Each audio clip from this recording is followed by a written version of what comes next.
Assalamualaikum warahmatullahi wabarakatuh. Perkenalkan, nama saya Wati dari Prodi PPKN. Di sini saya akan memaparkan jawaban UAS pengantar hukum Indonesia. Jawaban yang pertama, dalam sistematika Kitab Undang-Undang Hukum Perdata terdiri dari 4 buku. Yang pertama itu ada buku 1. Nah, buku 1 ini tentang orang atau van personen, di mana dalam buku 1 ini memuat semua ketentuan-ketentuan yang mengatur mengenai orang dan hukum keluarga. Kemudian yang kedua itu ada buku 2 tentang benda atau vanzeken, di mana mengatur persoalan benda sebagai objek hukum dan hukum waris. Nah, jenis benda menurut Kitab Undang-Undang KUH Perdata yaitu diantaranya itu ada benda berwujud, tidak bergerak, habis pakai, ada dan akan ada, dapat dibagi, diganti, dan tidak dapat diganti. Kemudian ada buku 3. Buku 3 ini tentang perikatan atau van verbintensen yang mengatur tentang hak harta kekayaan yang berkenaan dengan hak dan kewajiban yang berlaku bagi orang tertentu. Dalam perikatan terdapat hubungan antara dua orang atau lebih yang melakukan kesepakatan sehingga mengakibatkan hak dan kewajiban. Contohnya itu perjanjian jual beli, sewa menyewa, dan lainnya. Kemudian ada buku 4. Buku 4 ini tentang pembuktian dan kadaluarsa atau Van Bewij en Verjare, di mana dalam pembuktiannya itu mengatur mengenai cara-cara pembuktian. Macam-macam alat bukti, diantaranya itu surat-surat, kesaksian, pengakuan, persangkaan, dan sumpah. Sedangkan dalam kadaluarsa itu mengenai liwat waktu, yang mana dapat menimbulkan seseorang memperoleh sesuatu hal atau dibebaskan dari suatu kewajiban atau tuntutan hukum. Jawaban nomor 2, macam-macam bentuk perusahaan. Bentuk perusahaan ada yang berbadan hukum dan ada yang tidak berbadan hukum. Perusahaan yang berbadan hukum itu diantaranya yang pertama ada koperasi. Nah, koperasi ini jenis perusahaan yang didirikan dan dioperasikan oleh anggotanya sendiri dan demi kepentingan bersama.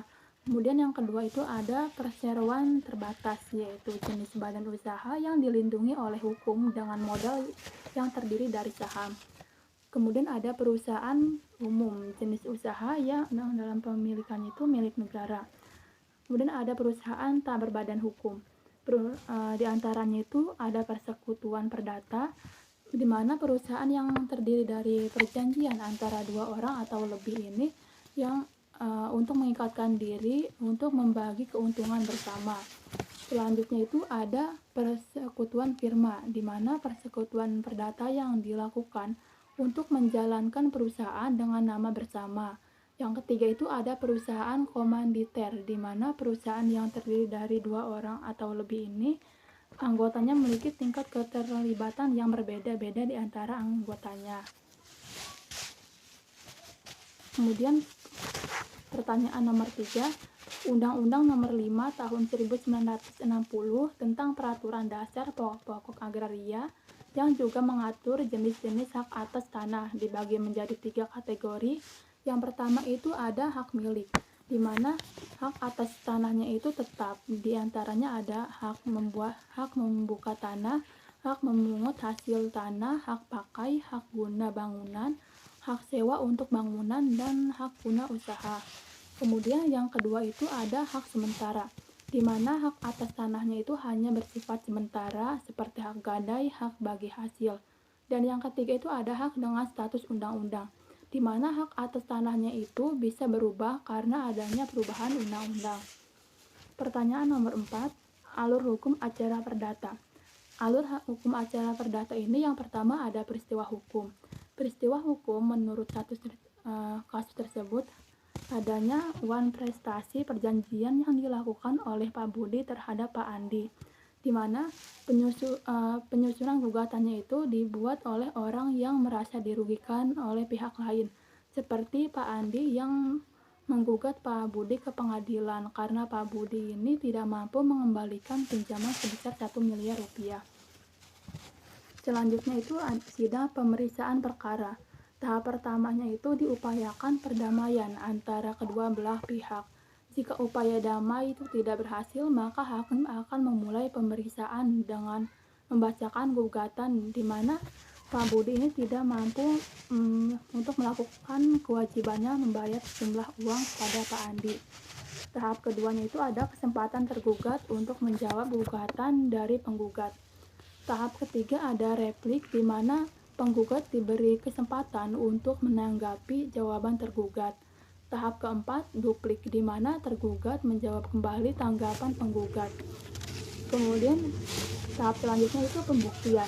Di sini penggugat diminta bukti, di mana dalam kasus tersebut Pak Budi tidak mampu mengembalikan pinjaman ke Pak Andi sebesar 1 miliar rupiah sesuai pada perjanjian yang telah disepakatkan. Dan tahap ketujuh ini ada kesimpulan, kemudian majelis hakim akan bermusyawarah untuk mengembalikan putusan, dan terakhir pembacaan putusan, di mana dalam putusan tersebut dapat berupa untuk membayar hutang, penyitaan barang-barang, ataupun penjara. Setelah diputuskan di pengadilan, terdapat upaya hukum yang diberikan kepada seseorang atau badan hukum untuk melawan putusan hakim karena dianggap tidak sesuai dengan yang diinginkan dan tidak memenuhi rasa keadilan. Selanjutnya, jawaban nomor 5, perbedaan hukum tata negara dan hukum administrasi negara. Hukum tata negara itu mempelajari negara dalam keadaan tidak bergerak, seperti menjadi pengatur pembentukan badan-badan negara baik pusat maupun daerah. Sedangkan hukum administrasi negara itu mempelajari negara dalam keadaan bergerak yang mengatur tata pelaksanaan pemerintah dalam menjalankan tugasnya dan menjadi sebab negara berfungsi. Selanjutnya, penjawaban nomor 6. Objek sengketa pengadilan tata usaha negara yaitu keputusan yang dikeluarkan oleh badan atau pejabat tata usaha negara. Apabila seseorang atau badan hukum perdata yang merasa kepentingannya dirugikan oleh keputusan tata usaha negara dapat menggugat ke pengadilan yang berisi tuntutan agar keputusan itu yang disengketakannya itu dinyatakan batal atau tidak sah. Selanjutnya, jawaban nomor 7, asas-asas hukum internasional. Asas-asas hukum internasional terdiri dari asas pacta sunt servanda, yang berarti bahwa setiap perjanjian yang sudah dibuat harus ditaati oleh pihak yang bersangkutan. Yang kedua itu ada asas bona fides, artinya semua perjanjian harus dilakukan dengan niat baik. Yang ketiga itu ada asas reciprocity, artinya adanya hubungan timbal balik dan saling menguntungkan antar negara. Yang keempat ada asas universal, artinya setiap negara di dunia wajib turut melaksanakan tata hukum internasional. Kemudian yang kelima itu ada asas ambis de droit atau penyalahgunaan hak, dan yang terakhir ada asas immunity atau asas kekebalan. Mungkin itu saja yang dapat saya paparkan. Wassalamualaikum warahmatullahi wabarakatuh.